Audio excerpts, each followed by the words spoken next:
नमस्कार उमेश जी। बहुत बहुत स्वागत है आपका। जय सिया राम। जय सिया राम। सर, डॉक्टर मनमोहन सिंह के गुजर जाने के बाद बहुत सारी चर्चा हो रही है उनकी। कांग्रेस और बीजेपी भी इस मुद्दे पर आमने सामने है, उनका अपमान हो गया वगैरह वगैरह। लेकिन मैं आपसे समझना चाहती हूँ कि वर्ल्ड फेमस इकोनॉमिस्ट थे डॉक्टर मनमोहन सिंह। वित्त मंत्री रहे इस देश के, 10 साल तक प्रधानमंत्री रहे।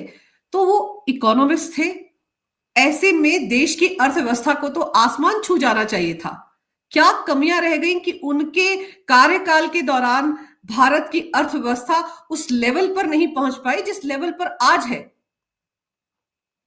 देखिए Anju ji, he was the prime minister of India. वो भारत के फिनांस मिनिस्टर थे, उसके पहले आरबीआई में भी गवर्नर थे। तो ऐसा नहीं है कि वो पावर सर्कल से दूर थे। He was very much part and parcel of the government. Okay. और आपने ये देखा होगा कि जिस समय 1991 में जब हमारी इकोनॉमिक व्यवस्था खराब हो चुकी थी और हमने अपना सोना उधर भेजना पड़ा आईएमएफ के पास, तो आईएमएफ ने कोई कंडीशंस डाली थी कि आपको ये सब रिफॉर्म्स करने पड़ेंगे। आपकी करेंसी को डिवैल्यू करना पड़ेगा, आपको लिबरलाइजेशन करना पड़ेगा। और आपको ये बता दूं, ये जो ड्राफ्ट ऑफ लिबरलाइजेशन इसको प्रिपेयर किया था चंद्रशेखर गवर्नमेंट में, सुब्रमण्यम स्वामी और प्लानिंग कमीशन के मेंबर्स ने तैयार करके रख चुके थे। और आपको याद है कि राजीव गांधी ने चंद्रशेखर गवर्नमेंट से, सरकार से वो समर्थन खींच लिया था। ठीक है, उसके बाद चुनाव हुए और चुनाव में इन्होंने शपथ ली थी जून में, और जुलाई में बजट आया। ठीक है। तो जनरली अगर इनको बोलते हैं, सब लोग बोलते हैं is the architect of the liberalisation, globalisation and privatisation. But आपको भी मालूम है कि कोई भी पॉलिसी महीने भर में नहीं बनती है। कि जुलाई में इन्होंने बजट पेश कर दिया था। The draft of liberalisation was drafted by Subramaniam Swamy and implemented by PV Narasimha Rao. So these are the two people who are actually responsible for the economic reforms in 1991. मैं पहले वो clear कर देता हूँ। He was an accidental finance minister। और कुछ लोग तो यहाँ तक बोलते हैं कि वो he was appointed, he was directed by the World Bank and IMF to the Indian government कि आप इनको अपॉइंट करिए। ठीक है, यानी कि ऐसी बात डॉक्टर हो। मनमोहन सिंह को फाइनेंस मिनिस्टर बनाइए, ये कहा गया था आईएमएफ की तरफ से, क्योंकि हमको लोन की जरूरत थी उस वक्त और बहुत सारी यस, कंडीशंस आईएमएफ ने लगाई थी। तो इसलिए जो कहा जाता है कि वो रिफॉर्मिस्ट थे या लिबरलाइजेशन को लेकर आए, वो दरअसल कंडीशंस थी जो लगाई गई थी आईएमएफ की तरफ से। बरोबर, आप बरोबर पकड़े इसको। और आपने जब अब आता हूँ उनके प्राइम मिनिस्टर, 10 साल का जो प्राइम मिनिस्टरियल पोस्ट था 2004 टू 9 के बीच में, जो भी इकोनॉमिक रिफॉर्म्स हुए थे, जो भी हमने ग्रोथ लिखी थी, वो सारी ग्रोथ हमने जो रिफॉर्म्स वाजपेयी गवर्नमेंट में किया था उसके कारण उनको मिला था। आपको याद होगा, मेरे को याद है 2002-3 के अंदर डॉलर अप्रिशिएट हुआ था। एक हम्म। डॉलर उस समय 48 रुपया था, 39 रुपीज तक आ गया था। ठीक है। गोल्डन क्वाड्रिलेटरल प्रोजेक्ट्स हमने हमने इम्प्लीमेंट किया था। फॉरेन डायरेक्ट इन्वेस्टमेंट आ रहा था, क्योंकि देश में पैसा आ रहा था, तभी तो डॉलर की वैल्यू नीचे आई है। ठीक है। तो ये 2004 से 9 के बीच में जब ये प्रधानमंत्री बने थे, उसका जो बेनिफिट इनको मिला था वाजपेयी रेजिम के रिफॉर्म पे। और आपको याद है कि 2004 में आने के पहले इन्होंने पहला काम क्या किया था? इन्होंने किसानों के कर्जा माफ किया था, जिसके कारण 60,000 करोड़ का नुकसान हुआ था इंडियन बैंकिंग सेक्टर को। और उस समय आपको बता देता हूँ, 2009 से 14 के बीच में जो हम्म। यूपीए राज था वो स्कैम राज था। लोग, अगर आप टोटल लगा लो तो कोई भी स्कैम 1 लाख करोड़ से नीचे था ही नहीं। आप भले आप बिल्कुल। 2G देख लीजिए, आप कोल स्कैम देख लीजिए, आप आंतरिक देवा स्कैम देख लीजिए, इरिगेशन स्कैम देख लीजिए, कॉमनवेल्थ गेम्स देख लीजिए, capital goods import scam, $66 billion का, 70 रुपए का भी अगर उस समय अगर वैल्यू होती तो वो it is something around 4,32,000 crore. और उसके बाद the mother of all scam, the banking scam, जिसके कारण टेलीफोन बैंकिंग चलता था। और वहां पे जो लोगों को लोन नहीं देना था, उन सबको लोन बांटा गया। ये जो भी आपने देखा है, नीरव मोदी है, विजय माल्या है, इन लोगों को लोन उस दौरान बांटा गया था। जो लोन बाद में इस मोदी रेजिम में बैड लोन हो चुके थे। ठीक है। और द मदर आज ऑफ ऑल आज की स्कैम। तारीख में जो एनपीए का रोना रोया जाता है, ये दरअसल उस जमाने में ही हुआ। Yes, absolutely right. तो लोन उस समय बांटा गया, जब जाके थोड़े दिनों बाद जब उनका इंटरेस्ट रीपेमेंट्स नहीं हो पा रहा था, तब उसको लोन एनपीए डिक्लेयर किया गया था। पहले होता था लोन का रोल ओवर होता था कि अगर लोन की किस्तें आ जाती थी तो बैंक वाले उसको वापस रोल ओवर कर देते। मोदी गवर्नमेंट ने पहले जाके रूल लेके आए कि अगर आप तीन इंटरेस्ट की किस्तें नहीं भर सकते हो तो उसको आपको प्रोविजन करना पड़ेगा। ठीक है। और मैं अभी तो ये कहता हूँ कि mother of all scam that is a thorium scam. तो ये एक बहुत ही वेरी सेंसिटिव इश्यू है। 60 लाख करोड़ का था ये जो ये स्कैम था। मैं चाहूंगी आप थोड़ा इसको विस्तार से बताइए, क्योंकि बैंकिंग स्कैम की बात आपने की, किस तरह से चूना लगाया गया, इतने बड़े बड़े लोगों को लोन दे दिया गया और उनसे लोन की वापसी नहीं हुई और वो लोग भाग खड़े हुए। उस जमाने की बात है। आज विजय माल्या को लेकर भी तो कांग्रेस कितना शोर मचाती है सर। यस, मैं ये इथोरियम स्कैम के बारे में बताता हूँ। जो भारत का जो कोस्टल एरिया है, जो उसकी सैंड्स के अंदर मॉन्जनाइट है। Monazite is an important element. जैसे आपको याद है, आपने अगर फिल्म देखी होगी बाबा की, होमी बाबा की, रॉकेटमैन, उसमें वो हम्म। बोलते हैं थोरियम रिएक्टर हम बनाएंगे। तो ये ऑलरेडी विजन था होमी बाबा का। ठीक है। ये ऑलरेडी विजन था विक्रम साराभाई का कि भारत के अंदर एक थोरियम रिएक्टर बनाया जाए। और इनको मालूम था क्योंकि जो केरला का तट है, तमिलनाडु का तट है, उसके अंदर जो सैंड है उसके अंदर मॉन्जनाइट है। Monazite is an important ingredient for for getting the thorium. उस समय बताते हैं कि वहां पे जो माइनिंग हुई थी जो कोस्टल एरिया में, तो सीएजी ने एक एस्टिमेट लगाया है कि that sand is worth around 60 lakh crore. But ये इम्पोर्टेंट सेंसिटिव मैटर है, इसको दबा दिया गया। इवन बीजेपी ने भी इसको आगे नहीं बोला।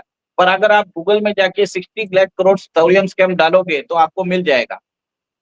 अंजू जी, अगर आप टोटल स्कैम का अगर नेट क्यूमुलेटिव नेट जोड़ोगे ना तो 100 लाख करोड़ होता है।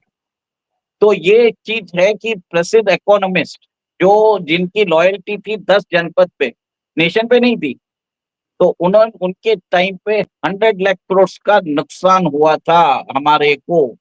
जिसमें बैंकिंग था, बैंकिंग तो बहुत सेकंड लार्जेस्ट स्कैम है। थर्ड लार्जेस्ट स्कैम है कैपिटल गुड्स इंपोर्ट। उसके बाद आता है 2G, उसके बाद आता है कोल, उसके बाद आता है आंतरिक देवास। वो आंतरिक देवास स्कैम भी 2 लाख करोड़ का था।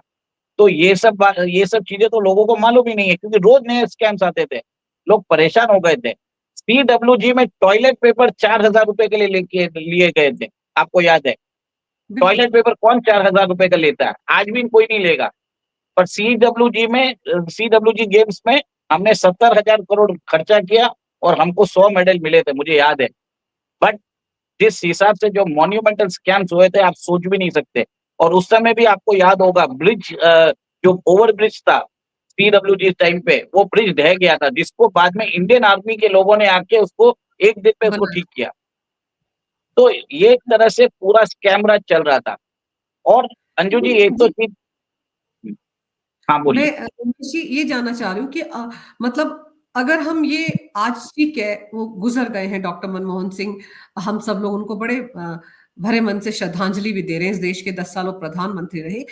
अगर वो इंडिपेंडेंटली काम करते, अगर उनको 10 जनपद पर हाजिरी नहीं लगानी पड़ती, अगर उनके ऊपर वो जो एक कमेटी, एडवाइजरी कमेटी थी जो सोनिया गांधी ने बनाई थी, अगर वो उनके ऊपर 24 घंटे नहीं बैठी रहती, तो आपको लगता है कि इंडिपेंडेंटली वो सच में एक सशक्त प्रधानमंत्री के तौर पर काम कर पाते?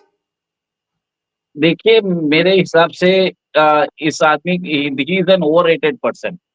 आपको याद है मोंटेक्सुंग अहलूवालिया जो प्लानिंग कमीशन के चेयरमैन थे, उन्होंने अपने बाथरूम को कैसे, उसमें भी कितना बड़ा खर्चा किया था, लाखों लाखों रुपए डाल दिए थे। और उन्होंने उस समय क्लासिफिकेशन निकाली थी कि 32 रुपए से अगर आप 32 रुपए कमाते हो तो you are above the poverty line. Yes. तो मेरे हिसाब से जो जो चॉइस इन्होंने की थी और जो इनकी पॉलिसीज थी, जो थिंकिंग है, तो I don't believe that he could have been a very good prime minister and other things. जो मनमोहन नॉमिक्स का जो बैंड बजाते हैं लोग, तो एक्चुअली कुछ है ही नहीं। बिकॉज मेरे हिसाब से he is a worthless person. और आपको याद है कि नालंदा यूनिवर्सिटी में इन्होंने अमर्त्य सेन को ऑटोनॉमी दी थी, और उनको मेरे ख्याल से he was not answerable, accountable भी नहीं थे, और 2800 करोड़ रुपया उनको सैंक्शन भी कर दिया था। उसके उनके एडवाइजरी कमिटी में उनकी डॉटर्स थी। तो ऐसा नहीं है कि क्लीन इमेज है। और उस समय ये भी बात हुई थी कि जो आर्मी जनरल को अपॉइंट करने वाले थे वो उनके डिस्टेंट रिलेटिव होने वाले थे। और आपको मालूम है सियाचिन का तो वो देने के लिए रेडी हो गए थे। वो तो जनरल वीके सिंह ने और प्रणब मुखर्जी ने स्ट्रिक्टली मना कर दिया, नहीं तो ये भी वो सौंप जाते थे, देश का बंटाधार कर देते थे। लेकिन मुझे ताज्जुब इस बात का होता है कि क्या उस वक्त जितनी भी पॉलिसीज बनाई गई, वो जो 10 साल थे 2004 से लेकर 2014 के, उस दौरान 2008 का एमओयू भी साइन किया था राहुल गांधी ने कम्युनिस्ट पार्टी ऑफ चाइना के साथ। क्या उस वक्त देश में ऐसी पॉलिसीज बनाई गई जिससे कि चाइना को भी फायदा होता रहा और देश को कहीं किनारे लगा दिया इन लोगों ने? क्योंकि 100 लाख करोड़ का अगर उस वक्त पूरा स्कैम हुआ है जैसे आप बता रहे हैं, तो इसका मतलब तो ये हुआ कि देश तो, मतलब जिसे कहते हैं, गया तेल लेने, सिर्फ फायदा चाइना को पहुंचाया जा रहा था। आपको याद होगा बेलारूस के अंदर भी स्कैम हो रहे थे, उधर भी सुप्रीम कोर्ट ने माइनिंग हॉल्ट की थी। बेलारूस हम्म। में भी ऐसा ही हो रहा था कि वहां से लोग और निकाल के चाइना भेज रहे थे। ठीक है, तो ये सब चीजें तो मुझे अभी याद चालू हुई है, याद आने की। अगर मैं और भी थोड़ा सा अगर टाइम देंगे तो मैं आपको सब चीज बता सकता हूँ। और आप ये देखिए ना, उस समय जो चाइना के साथ इन्होंने जो करार साइन किया था, उसके बाद कैपिटल गुड्स इंपोर्ट स्कैम हुआ था, that is worth around $66 billion. उसमें बताया गया था कि चाइना से इन्होंने मशीनरी इंपोर्ट की है और इसके लिए फॉरेन एक्सचेंज रेमिटेंसेस किए थे 66 बिलियन। तो 66 बिलियन अगर 60 रुपया भी उस समय दाम था, that is worth around 4 lakh crore. तो मतलब 4 लाख करोड़ उन्होंने ऑफिशियल चैनल से बाहर भेजा और वो मशीनरी आई नहीं। इसको हम्म। बोलते हैं कैपिटल गुड्स इंपोर्ट स्कैम। बहुत लोगों को तो इसके बारे में मालूम ही नहीं है, क्योंकि क्योंकि लोगों को याद है ओनली 2G, लोगों को याद है कोल, लोगों को याद है इरिगेशन स्कैम, लोगों को याद है CWG स्कैम। बट आंतरिक देवा स्कैम है वो 1-2 लाख करोड़ का था, मतलब कोई स्कैम ऐसा था ही नहीं। इन्होंने एक स्टैंडर्ड सेट कर दिया था, 1 लाख करोड़ से नीचे तो हम करेंगे ही नहीं। और आप सोचिए इनके जो राहुल गांधी के पिताजी के ऊपर 65 करोड़ रुपए का जो बोफर्स स्कैम है, वो तो चिंदी हम्म। चोरी लगता है मुझे। और इनके जो दादाजी के ऊपर जो चार्ज लगे थे जीप इंपोर्ट स्कैम का, वो 80 लाख हम्म। रुपए का था। तो ये सोचिए कितना बड़ा प्रोग्रेस किया, कहाँ पे 80 लैक्स, कहाँ से 1 लाख करोड़। तो इतना मॉन्यूमेंटल प्रोग्रेस किया था उस समय। और उस समय यही एक ये हार्वर्ड के प्रोफेसर थे और उन्होंने ये भी बोला था, the first right over national resources belongs to Muslim. आप बिल्कुल। सोचिए ये हार्वर्ड में पढ़ाते हैं क्या इनको? ये मनमोहनॉमिक्स है, ये तो स्कैमनॉमिक्स है, पर प्लंडरनॉमिक्स है। पर उमेश जी, उस वक्त जो ये बातें बहुत खुलकर आई, बल्कि एक द एक्सीडेंटल प्राइम मिनिस्टर, एक किताब संजय बारू की जिस पर एक मूवी भी बनी। 10 जनपद से हर फाइल जाती थी, कहा जाता है उनके पास तो फाइलें आती नहीं थी, 10 जनपद जाती थी। वहां पर जो एडवाइजरी कमेटी थी जिसमें हर्ष मंदर थे, तीस्ता सी तलवार जैसी महिला उसमें थी, समाज सेवी, वो लोग डिसाइड करते थे कि किस तरह से काम होगा, कौन सी पॉलिसी कैसे बनाई जाएगी, सब कुछ वो डिसाइड करते थे। तो सिर्फ एक रबर स्टैंप ही थे डॉक्टर मनमोहन सिंह। इसीलिए कांग्रेस के परिवार में वो रच बस गए थे, क्योंकि ज्यादा सवाल नहीं उठाते थे। देखिए, अब लोग बोलते हैं कि उन्होंने बहुत बार पेशकश की थी रिजाइन करने की। मेरे ख्याल हम्म। से रिजाइन किया क्यों नहीं, ये आप ये भी देखिए कि राहुल गांधी ने उनका ड्राफ्ट फाड़ के मीडिया के सामने फाड़े थे। जब मिनिस्टर्स वो उनका अमेरिका सम्मान दौरे नहीं पर थे, करते, जब वो अमेरिका दौरे पर थे सर। मिनिस्टर्स उनका सम्मान नहीं करते थे। तो जो एक्स्ट्रा कॉन्स्टिट्यूशनल पावर था वो सोनिया गांधी के पास था। और जो भी डिसीजन लिया जाता था वो नेशनल जुडिशियल, जो नेशनल अकाउंटेबिलिटी कमीशन जो भी है इन्होंने बनाया था, उसमें होता था। तो एक extra constitutional authority without any accountability उन्होंने स्थापित कर दी थी। तो एक तरह से बोलते हैं ना मैम, जो बेनामी prime minister, he was like अ बेनामी प्राइम मिनिस्टर। आप ये बताइए, फ्रंट और ये scam, he was assisting in doing scams for Sonia Gandhi. तो इसको क्या बोलते हैं आपको भी मालूम है? फ्रंट का अगर कोई फ्रंट बन के काम करता है तो उसको बेनामी बोलते हैं। एक्सीडेंटल प्राइम मिनिस्टर नहीं है मैम, ही इज अ बेनामी प्राइम मिनिस्टर। और क्योंकि सर एक और एक अगर ये कहा जाए उमेश जी, अगर ये कहा जाए कि वो बहुत ईमानदार थे, उन पर कभी कोई दाग नहीं था, तो फिर अगर वो ईमानदार थे तो उनके नाक के नीचे उनके मंत्रिमंडल में, उनकी सरकार में इतने सारे स्कैम कैसे हो रहे थे? किसने होने दिए? देखिए स्कैम आज तो चल ही रहा था ना, क्योंकि जैसे आपको बताया था कि एक्स्ट्रा कॉन्स्टिट्यूशनल अथॉरिटी कर रहे थे scam. He was just a front.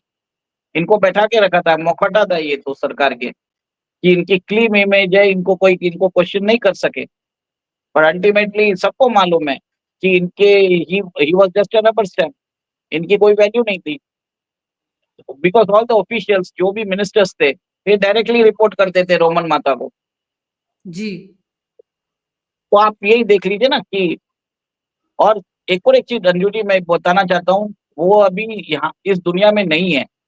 हमें इतनी बातें नहीं करनी चाहिए, आपकी बात सही है। बट जिस हिसाब से स्कैम्स हुए हैं, जिस हिसाब से उन्होंने देश की जनता को लूटा है और देश के 10 साल खराब किए हैं, हमको 20 साल पीछे कर दिया है, पेंशन तो बनता ही है। क्योंकि कांग्रेस कभी गोडसे को भूलती नहीं है, कांग्रेस कभी सावरकर को भूलती नहीं है। 80 साल बाद भी वो रोती रहती है। गोधरा का इशू टाइम एंड अगेन ये लोग रेस करते हैं, जिसमें मोदी जी को भारत के जुडिशियरी ने उनको complete clean clean chit chit दिया था। देने के बावजूद भी वो बार बार गोधरा का इशू निकालते हैं। तो आप सोचिए, ये लोग तो कभी रुकते ही नहीं है। Then why should we live? Modi ji के ऊपर इतना स्क्रूटिनी होता है, वो कहीं पे अच्छे कपड़े पहन के चले जाते हैं तो सूट बूट की सरकार बोलते हैं, वो बोलते हैं अदानी और अंबानी का फ्रंट बोलते हैं। तो सोचिए कि लालचंद ये लोग सब जगह, इनके पास राइट्स है क्या कि किसी के ऊपर भी बोल सकते हैं? और एक चीज है, ये कल जब बात कर रहे हैं कि मनमोहन सिंह को इंसल्ट किया क्योंकि मेमोरियल का, खुद के उनके बाप दादाओं ने 100 एकड़ की जमीन, प्राइम जमीन बना के मेमोरियल बना चुके हैं। उसमें कट करिए ना, जवाहरलाल नेहरू के पास मेरे ख्याल से 38 एकड़ है। हम्म। वो सब क्या जरूरत है आपको? वहां पे क्या जरूरत है इतना आपको मेमोरियल चाहिए तो मैक्सिमम आप 2-3 ग्राउंड के अंदर बना लीजिए, या आधा एकड़ ले लीजिए। बिल्कुल। पर एक चीज और, अगर हम लोग 2004 और 2014 का टाइम देखें, तो मुझे एक हामिद अंसारी का भी ख्याल आता है, क्योंकि उनके बारे में बहुत कहा जाता है। याद है आपको, उन्होंने किताब लिखी थी मुसलमानों को डर लग रहा है। वो शख्स भी तो सोनिया गांधी के बहुत करीबी माने जाते हैं, और वो भी 2 बार इस देश के वाइस प्रेसिडेंट रहे, और उसके बाद भी उन्होंने ऐसी बातें की। उन पर तो बहुत आरोप है कि रॉ के कितने एजेंट्स को उन्होंने मरवा दिया था। तो क्या वो भी 10 जनपद के इशारे पर ये सब कुछ करते थे?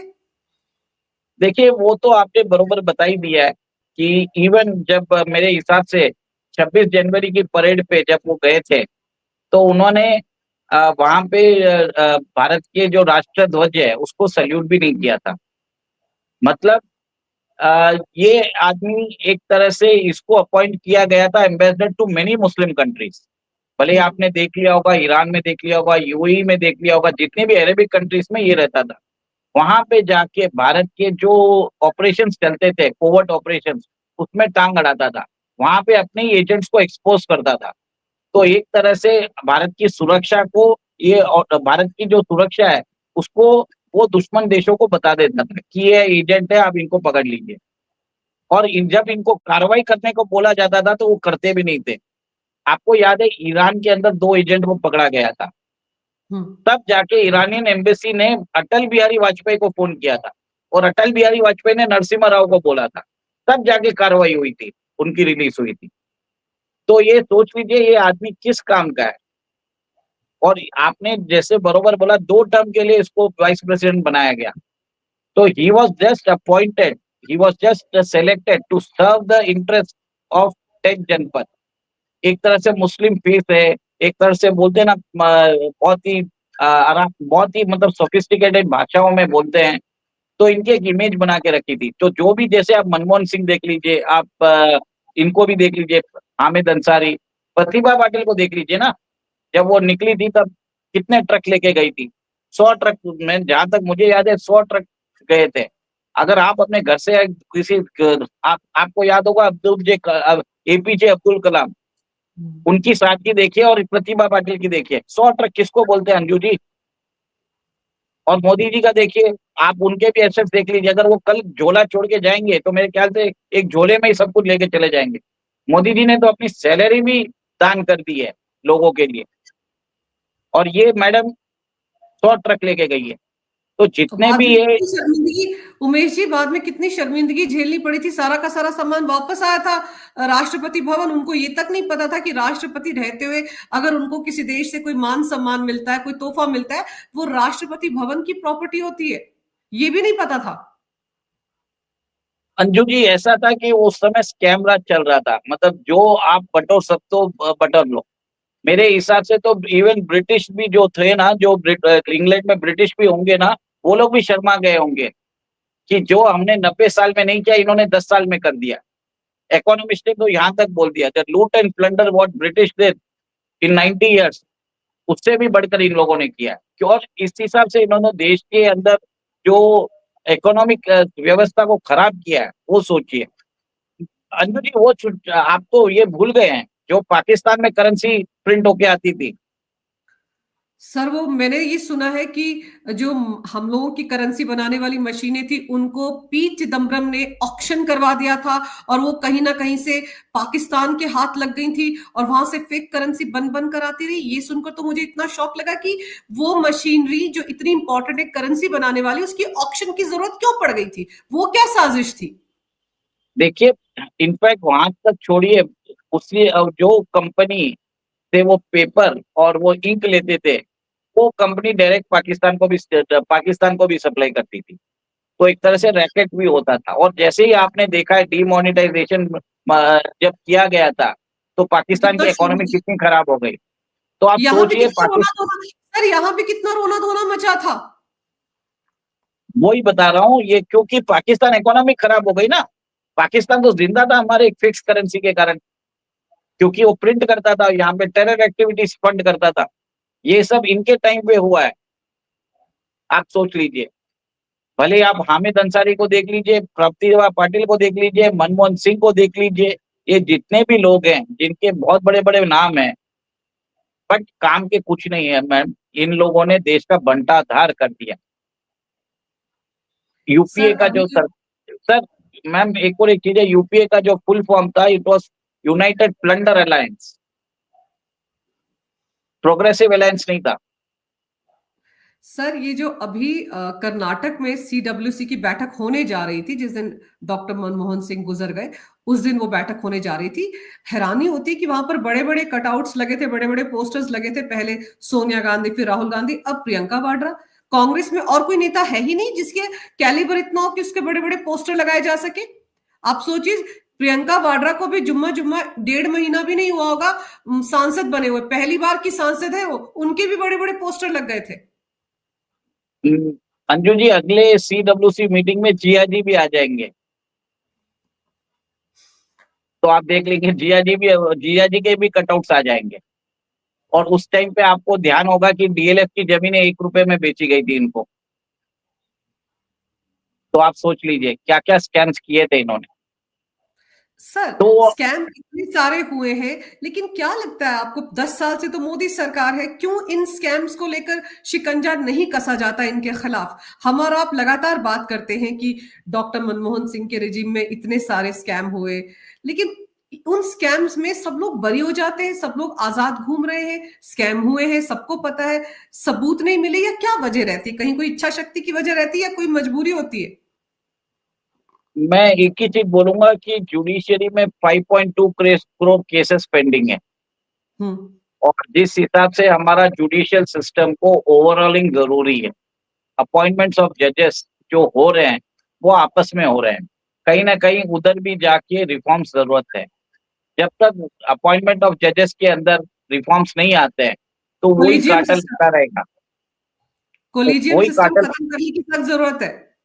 यस, तो वो कार्टल आता रहेगा। और आपको याद है कि जुडिशरी पे हम ज्यादा कमेंट्स कर नहीं सकते, बट मेरा मानना ये है कि अगर इच्छा शक्ति रहे जुडिशरी में, तो कोई भी कॉन्विक्ट नहीं बच सकता। भारत के अंदर जजेस आर वेरी वेल लर्न। आपने देखा है चंद्रचूड़ सिंह जो भी थे, अभी रिटायर हुए हैं, he was a very learned person. But problem क्या है कि सिस्टम उनको अलाउ नहीं करता काम करने के लिए। जो बाकी जो लोग हैं, क्योंकि जब जब जजमेंट देना पड़ता है, तो आपने देखा होगा 3 बेंच रहता है, 5 बेंच रहता है, तो एक तरह से सबका कंसेंसस लेके काम किया जाता है और उसके अंदर कहीं न कहीं इनके जो जुडिशरी में इनका इन्फ्लुएंस है। आपने तो सुना ही होगा ना, सरकार किसी की भी हो, सिस्टम तो सिस्टम इनका हमारा ही है। रहता है, सिस्टम इनका ही है। आप देख लीजिए, ब्यूरोक्रेसी इनके हाथ में है। दिल्ली में ही देख लीजिए ना, 1998 में जब प्याज के दाम बढ़े थे, तब मदन लाल जी खुराना, साहिब सिंह वर्मा थे, उसके बाद बीजेपी कहाँ है? 25 साल हो गए। तो उस समय भी तो ब्यूरोक्रेसी तो इनके हाथ में थी। अब ब्यूरोक्रेसी अगर ये 5 साल मोदी सरकार चल जाती है, तब इनके जितने भी एलिमेंट्स है, ये सब रिटायर हो जाएंगे और जो नया हम्म। ब्लड आएगा, वो पूरा देशभक्त ब्लड रहेगा। तो एक जुडिशरी एक फाइनल फ्रंटियर है, वहां पे रिफॉर्म्स की बहुत जरूरत है। इच्छा शक्ति की कमी उधर है। गवर्नमेंट सिर्फ अपने एजेंसीज को काम करने के लिए बोल सकती है। आपने देखा है कि एनआईए कितना काम कर रही है, बट जुडिशरी उनके काम में रोड़ा अटका रही है। और जुडिशरी अगर उनको सपोर्ट करे, तो जो ट्रायल का है लॉजिकल कंक्लूजन आ जाएगा। सबको मालूम है, बोफोर्स सर। केस का ही बोफोर्स केस का ही जो 65 करोड़ का चीज था, आपने देखा था, इन्वेस्टिगेशन हमने उससे ऊपर खर्चा कर दिया, कुछ हाथ में नहीं आए। बट ऐसा डिजाइन किया गया था, केस का जो ट्रायल है ऐसा डिजाइन किया था कि तारीख पे तारीख डालते गए और उसके बाद आपने देखा कि कुछ होने वाला नहीं। तो मेरा ये मानना है कि इस देश में जो पॉलिटिशियंस है, उनको उनके लिए जुडिशरी हमेशा तैयार रहती है कि उनको बचाने के लिए। नहीं तो कॉन्विक्शन क्यों नहीं होता? मेरे को याद है बंगारू लक्ष्मण जी जो बीजेपी के प्रेसिडेंट थे, उन्होंने कैमरा पे 1 लाख रुपए कोई पार्टी फंड के लिए लिया था, आपको याद होगा। 1 लाख बिल्कुल रुपए सर। लिया था, फिर भी वो रिजाइन कर दिए थे, उनको और रिजाइन सर, करना पड़ा। उनको रिजाइन करना पड़ा और उसके बाद आप सोचिए कैसे गुमनाम से हो गए वो। उनको, हाँ, उनके लिए तो सबने कहा कि बड़ी रिश्वत ले ली उन्होंने और क्या नहीं किया। अरे वो पार्टी फंड के लिए ले रहे थे और उसके बाद उनको मौका भी नहीं दिया गया कि वो अपनी सफाई दे सके। और यहाँ तो इतने सारे खुलेआम घूम रहे हैं जिन्होंने कांग्रेस राज में पिछले 70 सालों में या मनमोहन सिंह की सरकार के वक्त में इतने स्कैम्स किए हैं, उनकी तरफ कोई ध्यान नहीं देता, उनके कन्विक्शन की तरफ कोई ध्यान नहीं देता। लेकिन बंगारू, आप देखिए, उन्होंने 1 लाख का पार्टी फंड ले लिया था, तो कितनी कितनी सजा उन्होंने भुगती मेरे ख्याल से। तो अब तो वो शायद इस दुनिया में भी नहीं है। अंजू पंकज जी वो छोड़िए, 1953 का जो जीप स्कैम है, जो इंडिया का सबसे पहला स्कैम जो नेहरू गवर्नमेंट में एक्सपोज किया था, वो हमारे पप्पू जी के दादाजी ने ही किया था, फिरोज गांधी ने। आपको याद है 1956 में एलआईसी का स्कैम हुआ था, उसको भी उन्होंने एक्सपोज किया था। आपको याद है 61 में उनकी मृत्यु भी हो गई थी। तो ये छोड़िए, जब इन्होंने अपने परिवार को ही नहीं छोड़ा, तो आपको हमको कहाँ छोड़ेंगे? पर ये सच है सर कि डॉक्टर मनमोहन सिंह के जाने के साथ ये सारे स्कैम्स की चर्चा हो रही है। और मतलब मुझे पर्सनली ऐसा भी लगता है कि चलिए, कोई इंसान गुजर जाता है तो उसके बाद उसकी अच्छी यादों को ही याद रखना चाहिए। लेकिन ये तो संवैधानिक पदों पर रहे हैं, देश को आगे ले जाने की जिम्मेदारी इन पर थी, और इनके राजकाज में अगर स्कैम्स हुए हैं तो उनकी बात करना बहुत जरूरी हो जाता है, क्योंकि उनको रिफॉर्मिस्ट के तौर पर उनका महिमा मंडन हो रहा है कि बहुत बड़े इकोनॉमिस्ट थे। तो मेरा तो सिर्फ शुरुआत में जो सवाल था सर, वो जनता से भी है कि अगर वो इतने बड़े रिफॉर्मिस्ट थे तो हमारे देश की अर्थव्यवस्था इतनी डिरेल कैसे हो गई। वो सोना जो हमको आईएमएफ के पास रखना पड़ा, आजकल वो सोना भारत लाया गया है ना भारत में। अब मोदी सरकार सोना वापस लेकर आ रही है। तो आप सोचिए, देश की संपदा को अगर गिरवी रखना पड़ जाए तो फिर वो इकोनॉमी या वो इकोनॉमिस्ट किस काम का। From fragile five to top five, मैं इतना ही बोलूंगा। जब 2012 में थे हम, we went into the fragile five economy, now it we are the top five economy. Anju ji, ऐसा बिल्कुल। था कि 2012-13 में 1991 रिपीट करने वाला था। हम्म। आप वो सोच लीजिए, ऐसी हालत हो चुकी थी। और आज मोदी जी ने अपने 200 टन गोल्ड वापस लेके आए। भारत का जो गोल्ड रिजर्व है 882 टन है, जिसके अंदर पहले 310 टन इंडिया में था, और वो 200 टन और लेके आए, तो 510 टन आज आरबीआई के वॉल्ट्स में है, और 372 टन बाहर है। वो उसमें भी 100 और 200 टन और लेके आ जाएंगे। तो इसको बोलते हैं कि आप देखिए कि सोने का जो कंपोनेंट है हमारे फॉरेन एक्सचेंज रिजर्व में, ये सबसे हाईएस्ट है, 10% हो चुका है। तो ये सरकार इज ग्रोथ ओरिएंटेड। चाय वाला ने वो काम कर दिया जो हार्वर्ड में जो प्रोफेसर नहीं कर पाए। मेरा तो ये मानना है कि Modinomics has trumped over Manmohanomics. जो यहाँ के मोदी जी जानते हैं कि यहाँ की प्रॉब्लम क्या है। उनको मालूम पड़ गया कि लोगों को बैंकिंग नहीं है। कितने लोगों को उन्होंने जनधन योजना चालू की। उन्होंने इसका स्केल बढ़ाया। उन्होंने टारगेटेड बेनिफिशियरीज को उन्होंने टारगेटेड लोगों को बेनिफिट्स दिया। उन्होंने एलिमिनेट किया सारे जो भी अनवांटेड सब्सिडीज ले रहे थे, उन लोगों को लीकेजेस को प्लग किया। तो ये काम कर सकता है चाय वाला। मेरे को ये नहीं समझ, आप ही सोच लीजिए हार्वर्ड का प्रोफेसर नहीं कर पाए। सिर्फ भारी भरकम इंग्लिश में ये बात करने से, आपने उधर वो क्रेडेंशियल रखने से काम नहीं चलता। आपने मुझे इनवाइट किया for this enlightening session. I am really grateful to you. Thank you ma'am. जय सिया राम। बिल्कुल सही कह रहे हैं आप सर कि बात करने से कम वो रिकवरी करना भी तो बहुत जरूरी है। देश को जितना नुकसान उस वक्त हुआ है, उस नुकसान की भरपाई करना भी जरूरी है, और जो लोग इसके लिए जिम्मेदार रहे हैं उनको कटघरे में खड़ा करना भी जरूरी है। आपने समय निकाला, विस्तार से इस विषय पर तमाम जानकारी मेरे दर्शकों को दी। आपका बहुत बहुत धन्यवाद। नमस्कार। भारत माता की जय हो। वंदे मातरम और जय श्री राम।